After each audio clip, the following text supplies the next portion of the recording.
Hello, beautiful souls, and welcome back. Today, we are so excited because we have Jessica here. And Jessica is a mental health counselor specializing in maternal mental health. She is also a survivor of perinatal mood and anxiety disorder, domestic violence, family trauma, and also is a mama to two. She also has personally found healing through therapy, community, and wilderness, which we'll be learning so much about today. And we're so excited to have you on, Jess. Thank you. Me as Welcome. well. Thank you. Great to talk. Yay. Yes, absolutely. Well, I think like the biggest thing, I would love to just dive in fully into why mental health counseling. What got that start for you? Um, if you're old enough to remember, some of us are, the recession that happened in 2008. And I was working at a law firm, really enjoyed paralegal work. And after that, the law firm went under, and I was just searching for the first job that I could find. And I stumbled upon a treatment center for teens.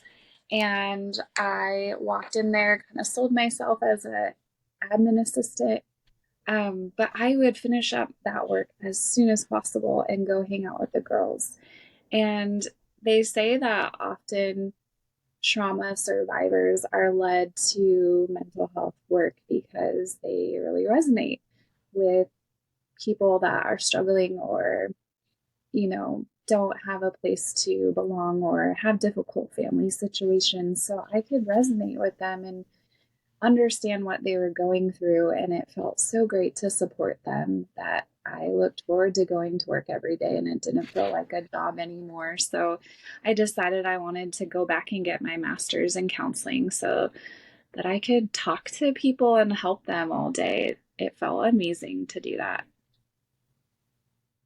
That is so amazing. And, through that venture, you became a mom yourself, it sounds Yeah. like. hmm Is that when you pivoted to specializing more with maternal mental health? Yeah.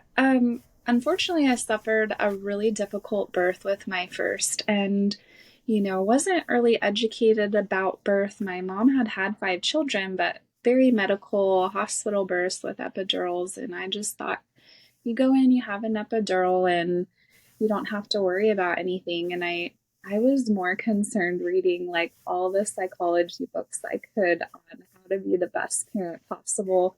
I was reading like Your Child's Self-Esteem and all of these books instead of taking a birthing class or doing anything like that.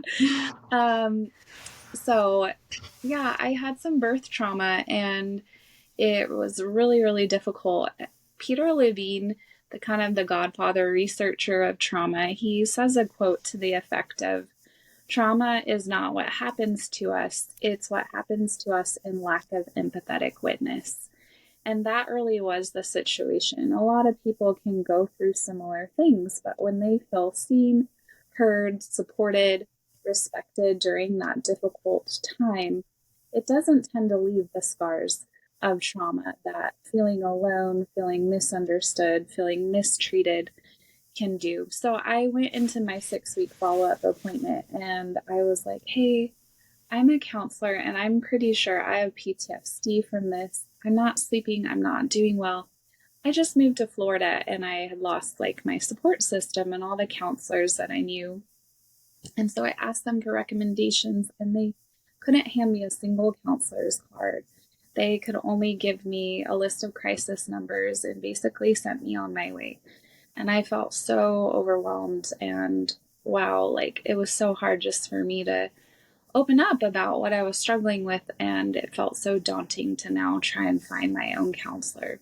I did end up finding a counselor that a family friend recommended, and she had several children, but it seemed that she was too far removed from the birthplace to remember what that space is like, and maybe had not had a really difficult birth or a difficult postpartum to understand what I was going through. She was giving me homework assignments and just the type of therapy that she was doing, which was cognitive behavioral therapy, just did not feel personal and did not feel helpful. And I told her that. And I'm like, I don't know if you're listening when I'm saying that I'm not sleeping, but like, I can't do homework. This is not helping me.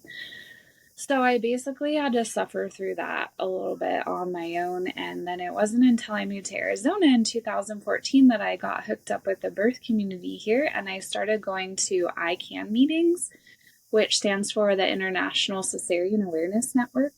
And these were free support groups that were filled with people that were trying to heal from their birth trauma and attempt VBAC, and got connected with good providers in the community that I felt like I could trust. And I had a really great second birth, felt really empowered. And so moving forward, I was like, I really want to specialize in perinatal mood and anxiety disorders, birth trauma, and I want to help moms like me. It's beautiful. Yeah, Yeah. thank you. I think sometimes through our trauma and our hardest moments, that's where we can actually see and give grace to others. And the Yeah. fact that you get to do that day in and day out is really, really beautiful. And honestly, I didn't know your full birth history too, and it sounds Mm. extremely similar to mine. So I can completely understand by having a therapy professional, a counselor that has gone through that, how much more that would feel relative to the experience that like I needed you like probably 3 years ago type of thing. But that's just amazing that you are utilizing your hard moments and the trauma that you went through to be there for other people. Yeah, thank you. It feels really great. And when I can offer validation from a different place, I think it does hit differently, and people can tell that I've experienced it myself and I remember it very well. And I think it also gives more hope for healing and helps reduce shame. I'm really not alone. If this can happen to a counselor, I had so much shame that I know what's happening to me. I can list this DSM criteria in my head right now that I am marking the check boxes for, but that doesn't mean that I can fix this myself. And everybody needs support in their healing. We weren't often wounded alone, and we don't heal alone very well. Mm. It's making me think a little bit about birth stories, and when friends are open to sharing their birth stories, it's not often that I hear the beautiful story that, everything went according to plan. And Yeah, yeah, it's unfortunate, but it's special to know that there is support when things don't go the way you had hoped, definitely. and when you do have a traumatic experience. Hmm.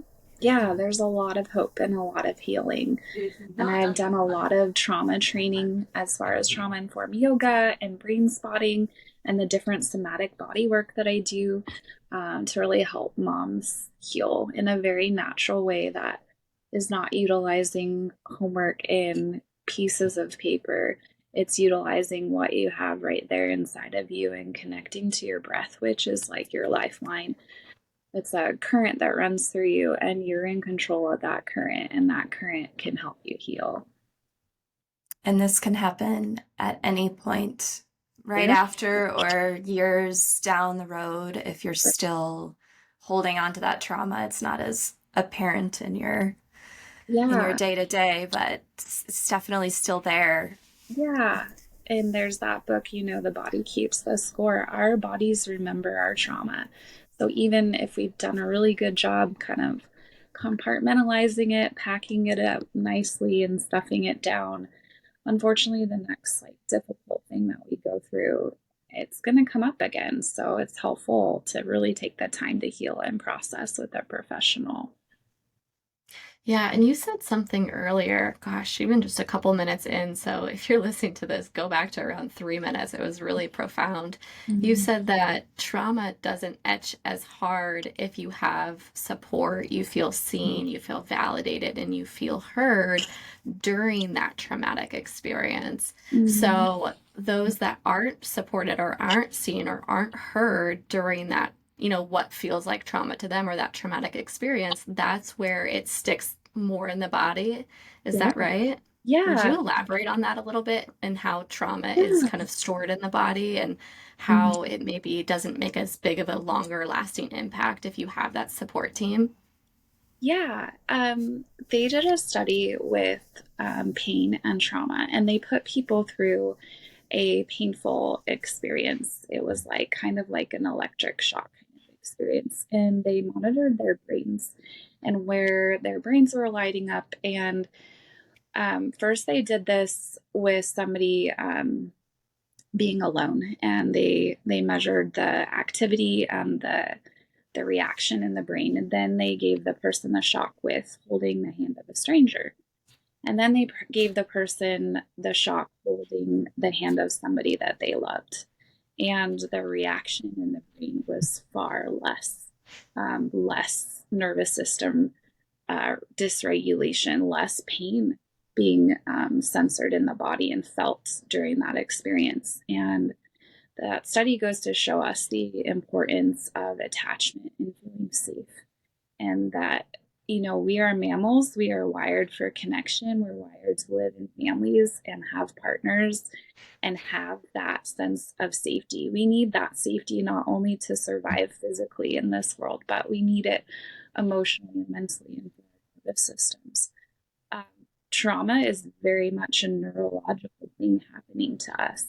When we have that fight, flight, or freeze response, that's a very innate biological, deep midbrain experience. It is not in our frontal cortex, it's not in our thinking brain. It's an automatic nervous system taking over to protect us in situations of danger. And unfortunately, when we feel that we are in danger in some way, and it's not that, other people can do a poor job of looking at a situation and saying, like, well, what was so traumatic about that? But it doesn't have to be a real, quote unquote, real danger. It can just be perceived to the person in the moment that they felt unsafe. And that can be a lot of things that we experience alone, because being alone is very dysregulating to our nervous systems. And it makes our body more prone to go into that fight, flight, or freeze response when we're struggling. Hmm. Yeah, I mean, so many highlights there too. Just Mm-hmm. the fact that we are really meant to live in community with each other. And you said Mm-hmm. trauma is not caused alone and it doesn't heal alone. Mm-hmm. So that community piece is so important. And I know that's really important to you too, and how you work with people. Is that right? Yeah, for sure.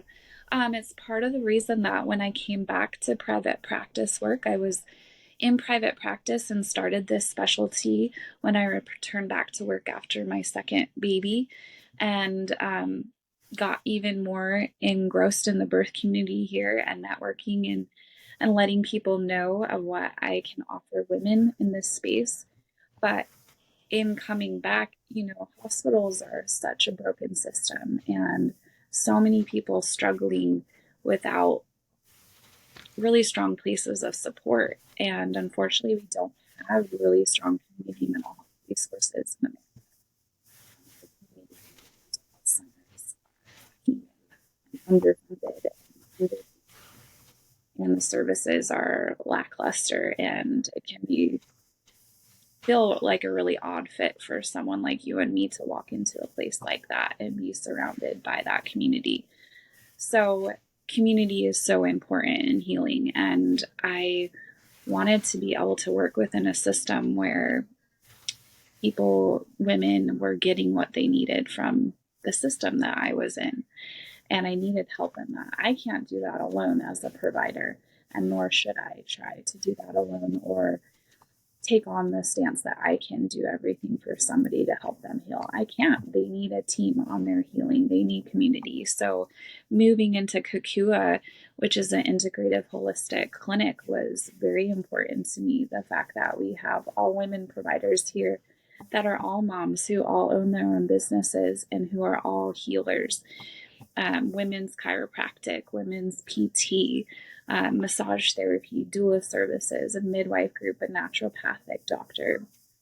That is all within our space here, making it one step easier for moms to get the community that they need and to get the support that they need with these other services. Trauma is very much a body based neurological thing, as we've said. And so there needs to be other modalities besides therapy on board to help heal the nervous system. And just again, having another set of eyes on our moms, having another voice that they can listen to and be affirmed, another place that they can go to if they're struggling is so important. It sounds like there's similarities too, where you both saw a lack in the system for support that you were needing, and then took it in upon your own hands to make that change, which is amazing. And I'm thinking about, my first child and the experience that I had. And I also had to go find people I knew because I feel like I've tuned my body well enough that I know when I need support, but I didn't get it from, the practice that I was visiting, and had to go out of my way and find a center similar. It sounds like I was in Colorado, but and they were the ones that said, "Oh my gosh, like you could use help in a few areas." Yeah. Caitlin Brown, the doula here and massage therapist, she's like, they say it takes a village to raise a child. But as soon as I had a child, I was like, where's the village? When does the village get here? Where do I find this? And that quote always kind of bothered me because I'm like, yeah, it's great to acknowledge that we need community, but if we're not actively trying to provide that in some way for our clients or for our families that we serve, then we're failing them. We're not helping them. Just telling them what they need, but not helping them find it is not good enough, really. Yeah, absolutely. And I feel like we're kind of in this phase now where we used to live in a village. We used to have a lot of community around us. And because of Yeah. societal changes and the way that the world has changed, we've become less like village mentality. And I remember feeling that same way too. Like, where's the village that I thought we were supposed to have? Yeah. And, that's also the beauty of partnering with people like yourself, or having this co-collaboration piece be a huge element.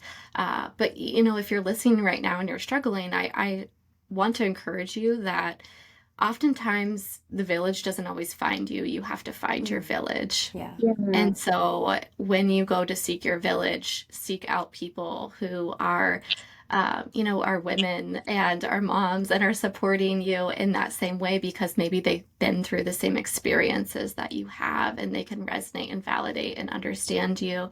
And I love this co-op, all under one roof. So seek those types of places out. Will you repeat the name of the place, that, just in case people didn't hear, repeat the name that Yeah, it's you're called a co-op with? Yeah, Kakua Wellness, and it's in Scottsdale near the aquarium. Yeah. Yeah, I love that. The Ooh. other piece that I really wanted to touch on, that I find so fascinating with you specifically, amongst a lot of other mental health therapists that even focus in on maternal mental health, is they don't take into account the wilderness and nature. And when I found you, I just thought it was so fascinating and so beautiful that you really incorporate that as part of a practice for moms that meet with you one-on-one, but also in a group setting, which I've been lucky enough to participate in. But truly, like, what about your practice particularly, or what drew you to want to incorporate nature and Mother Earth and the wilderness as part of the healing practice? Yeah, where do I even start on this? There is a wild within all of us. We are all wild creatures. We have our own drives, our own instincts, our own voice, and sometimes through this world and our to-do lists and motherhood, we get really disconnected from our true selves, our true essence of who we are, that wants to be free and wants to be less afraid of whatever it is that we're up against. For me personally, getting out into nature was such a huge part of my life. There was some things in my life that I had really struggled with for a while, and my answer to that was to always be around others, to not suffer alone. I was really scared of feeling pain and grief alone, but I had spent such a long time being scared of that and kind of running from it, that I decided that I needed to just get out in nature and grieve. And it was such a powerful experience. I believe deeply in Mother Nature, and I connect that to a higher power. But when I felt so lost and disconnected, seeing the steady pace of nature, seeing the patterns in nature, even the sun rising and the sun setting, the storm rolling in, but the sun coming out in the morning, all of these patterns were so comforting to me that there was truth there, that when I was really struggling to find my voice or to believe in something, that I could see just basic truths right there in front of me that I couldn't deny. And the organization of nature is very fascinating and reassuring to me. But I deeply, deeply believe in a healing Mother Earth and a Mother Nature. And I believe that that's where we come from, and that's where we will return one day. And feeling connected to something larger than ourselves, whatever that is so important in healing. In psychology, really, Western medicine has done a bad job of really utilizing nature in the therapies. And in Eastern psychology, they did studies on the effects of people getting out into nature on their mental health. And just getting out into nature for, I think it was 20 to 30 minutes a day, shown to increase people's positive mental health 20%. And that a lot of doctors and Eastern medicine physicians in Asia prescribe door time, literal prescription for outside time to people for their mental health. And when I was looking into opening my own practice and searching wilderness therapy, really didn't come across anybody in Phoenix doing this. Some great practitioners in Sedona and Flagstaff, California. There's so many outdoor people in Phoenix. And if you're outdoors here, you're used to having to get up early or working around the sun.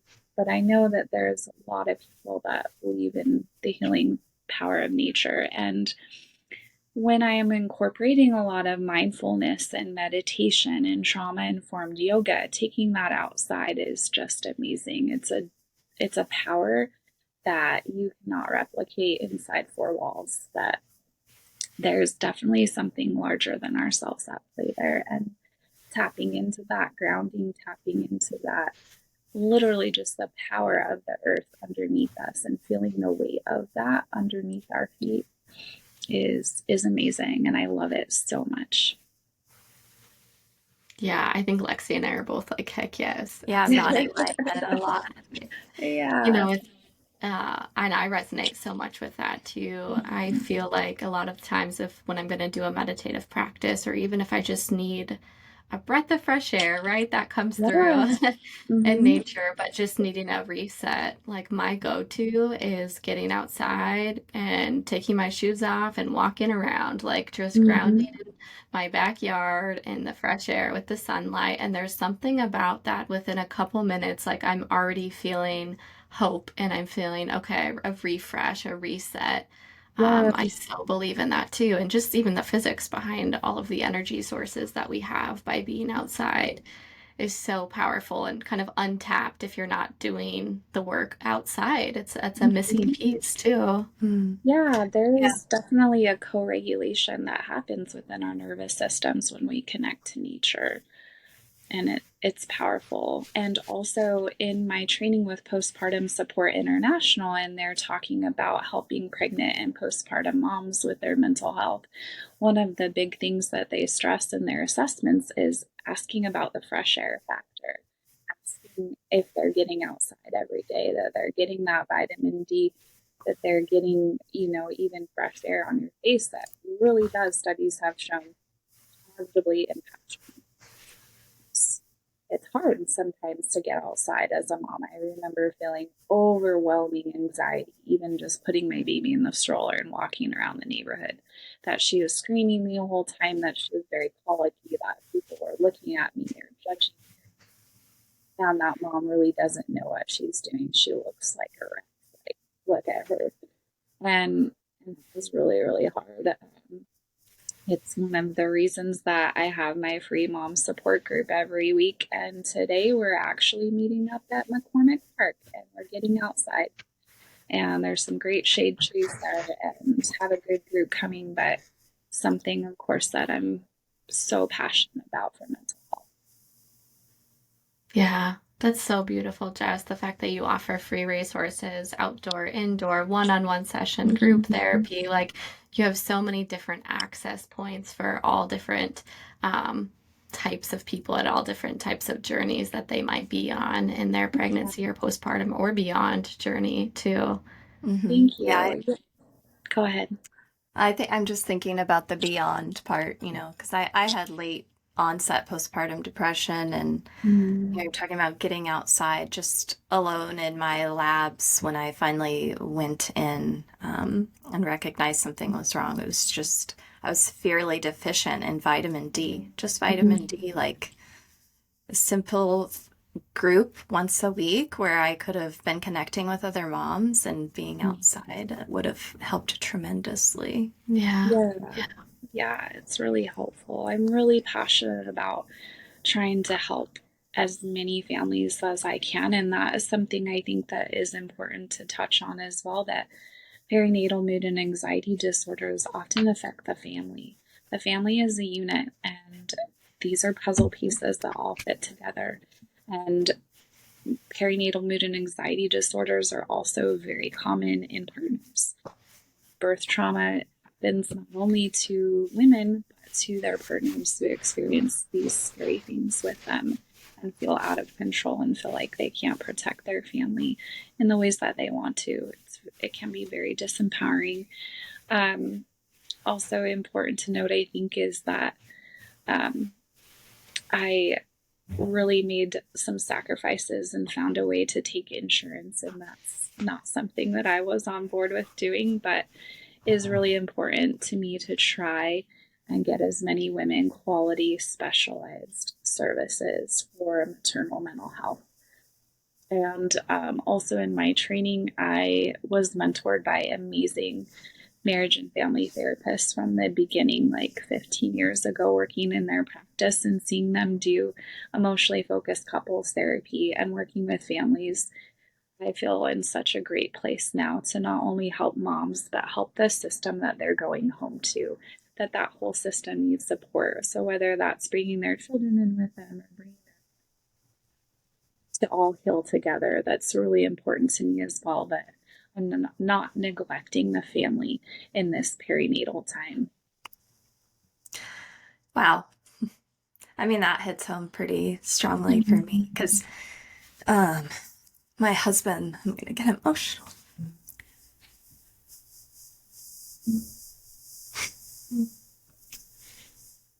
I know that it was hard for him to hear that I was depressed and that I was in such a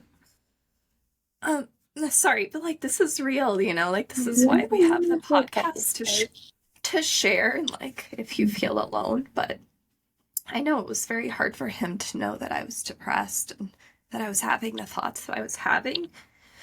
And he was so caught up in helping me that I don't even know what he was going through. He probably needed something. Yeah, and I also thinking about friends who I know and myself too. I had a postpartum hemorrhage, and I also have a friend who was a very close call. And thinking about the partner on the other side and that fear that they're experiencing, like, sorry, it's just like really hitting home for me. For sure. We cry on this podcast. It's okay. Yeah, it's happened before. It is okay. But that's what it's here for too. It's just like, it's so special. So dads, you're not alone. Partners, you're not alone. Like there's something for you too. Maybe not many are listening to this particular episode, but wifey or whoever partners, share it with him if you feel like he needs. But yeah. Yeah, I think what can be so hard is the shame that we take on when we struggle with our mental health, that this isn't just something that we're struggling with, that we did something to cause this, that if we would have done X, Y, and Z differently, then maybe we wouldn't feel this way. Or it's not normal that we're feeling this way. We should be able to feel differently. That's like such a common theme that I hear every day with women in the perinatal space, is that blame. And we talk a lot about how this is biological, that we have a lot of hormones and a lot of chemicals impacting our thinking during this time. Our serotonin levels, our nephrine, our stress hormones, all of these things, that it can feel really like our body with our nervous system and our brains with lots of chemicals and hormones are really fighting against us. And I try and separate that this is a physical thing that's happening.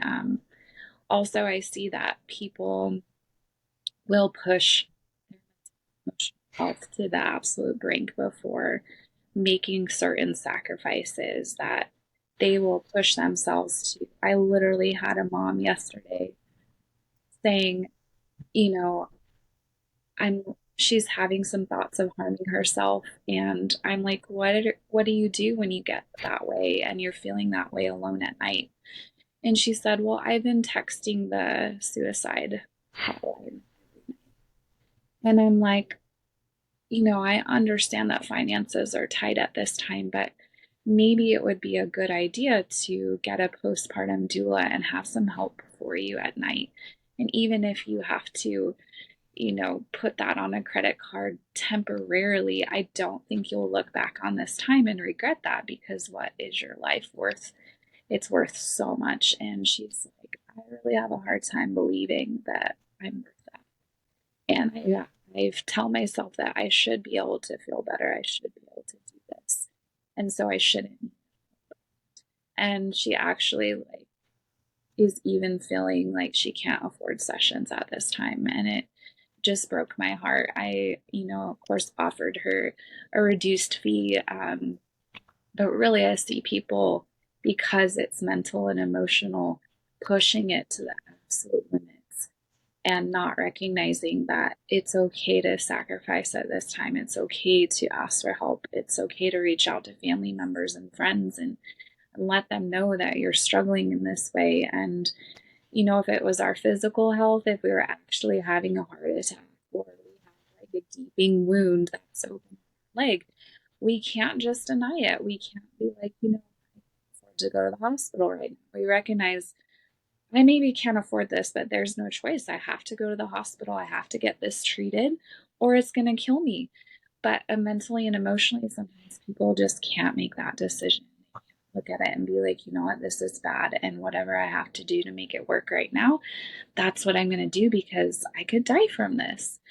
So it's something that I just don't think can be stressed enough, that if you're really struggling, try and find a way to make it work, and know that I don't think you'll ever regret that. I look back in the ways that I sacrificed during my postpartum, and I wish I would have just and I would have found a way to pay for it later, but I wish I wouldn't have been struggling all those nights and days alone, feeling like I wanted to die. It's just not okay. No one should have to feel Yeah. that way. Gosh, I mean, I feel like you're hitting on such a hard piece with women specifically and moms that, in my line of work too, I've noticed this trend over the last 3 years too of women and moms specifically feeling like they're not worth the investment for their own health. And I try to speak out on as much as possible. And I love everything you just said. I want to reiterate it and echo it so loud. But if you don't invest into your health and your healing, mentally, emotionally, physically, well, what else do you have? You have that one body. You live in it every single day. No matter what it takes, it's worth it to give that back to yourself, that healing back to yourself, and get the support that you can. And you mentioned even if I have to throw it on a credit card, but even if I know that I'll find the money, because when you do make the decision to heal for yourself, you're also sending that out energetically to the world that you're worth healing. And I think that is so powerful. And that message is so powerful to share, that even if you're concerned about the finances or concerned about how it's going to all work out, when you choose yourself, it always double downs for you, whether it's now or in a year. It always comes back to you.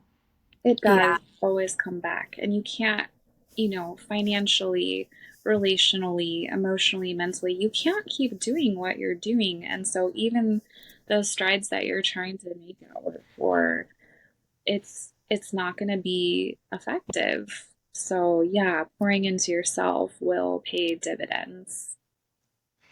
I can relate to the shame and like the guilt piece of it. I think generationally, our mothers and grandmothers and so on were there were certain expectations or things were not shown for the Mhm. most part, at least personally in my experience, but um, it was like not something that was talked about. And so I do feel as though our generation, maybe it's because of social media or maybe we really are trying to change, but Mm. we're more open. We're able to talk about these things. We're sharing, and that's such a powerful thing to do because we're changing what the generations before us put on us and Yeah. deciding that this is not how it needs to be and that we can change that for our daughters and our children too, that Yeah. we're there for them and it's okay to ask for help. Yeah, I think an important thing to note is that perinatal mood and anxiety disorders are the number one complication from pregnancy and birth. That above any physical thing, I mean, this is physical as well, like we've said, but traditionally physical condition that people associate, like, risk for hypertension or diabetes or whatever it is, that mood and anxiety disorders during pregnancy and postpartum are the number one complication. Birth trauma, depression, anxiety, OCD, PTSD, like this is the most common. So I think it's so important. We can't speak up enough about it. We can't tell our stories too many times. We can't, just reassure moms to get often enough because it's just so important. The shame and the stigma is still there. I grew up in a very religious background where people have these, it was kind of like a badge of honor to be back at church 3 weeks later with your newborn, just seeing like everything is fine and just, oh, they just rolled into our lives so naturally. And I'm this natural born mother that I've always been meant to be. And I'm so strong spiritually and mentally and emotionally because I can handle motherhood with such ease. That they want to break that stigma, to break that as a facade. I know that my mother included and so many of her generation suffered. They didn't, they didn't reach out. There's a saying in my church growing up that it was like barefoot and pregnant, that you put everything to your family and to providing for these children, but not enough into yourself and not enough reaching out and vocalizing, this is hard. Is this really making me happy? Is this really what I want? And what am I trying to prove by being back in this space and acting like everything is fine? That my worth is not tied to how well I mother. Yeah. I mean, with that, yeah, your worth is not tied to how well you mother. That's huge. It's such a huge, powerful thing to say. What mothering well even means, what that even looks like. Yeah. It is. It's having grace in motherhood is allowing yourself to struggle, being compassionate with yourself in the hardest days, recognizing, and I think that's amazing with social media, how many accounts are dedicated to this, of showing the real sides of motherhood and the thoughts that we all have.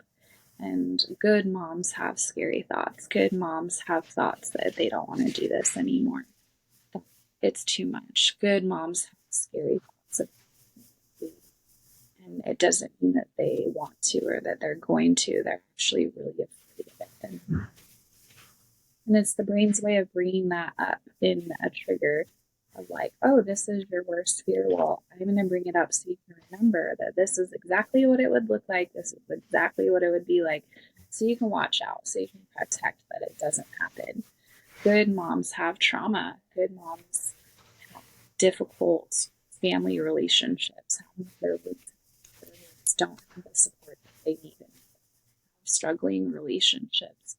We're trying to figure out ways, are trying to find work home life balance, are questioning themselves and trying to have good self-worth and good self-esteem, and be there for their kids, but also be there for themselves. And that's just the journey. That's normal. That's motherhood. It's normal to struggle. It's normal to doubt and question yourself. And if you are, then that shows right there that you're good, because you're aware and you don't want to repeat cycles. You want to, and you want to be your best self. It's so powerful. Thank you so much for sharing all of that. I just know that this podcast is going to reach so many women. It impacts so many hearts and bodies. I honestly would love for you to share a little bit more about how people can take that next step in getting support if they have resonated with you and they feel called to potentially work with you one-on-one. How can they do so? Yeah. So going to my website, wildwomenwellness.co. I'm also on Instagram, and you can see a lot of helpful information there and interact with me there as well. I'm always open to messages, but the easiest way to get started, if you are really feeling like you want to focus on your mental and emotional health, and you are tired of letting these shame messages or these excuses or I'm not worth the investment stop you, you can go to the scheduling tab on my website. You can schedule a free consultation. Let's just talk. And see if we're a good fit for each other. No strings or obligations attached. Also offer mental health coaching nationwide. So if you're not in Arizona, that's okay. I can provide mental health coaching services still with my maternal and perinatal specialties and take care of you in the ways that you need. You can also go ahead and schedule a session. So that's the best way to get into contact with me. Yay, I love that so much. And especially those that are in this pregnancy postpartum space, it's so nice to know that you do in person and virtual. And if you're local, there's, you know, the group wilderness or group meetups too. But because it does feel so hard sometimes and all consuming to get out the door with or with not out a child to find the childcare, there's so many pieces to that and such of a heavy mental load. So I also love, as a provider that does solely virtual, I also love that you do virtual too, to meet more moms where they're at in the comfort of their homes without having to burden them with all those additional pieces to getting the care they need.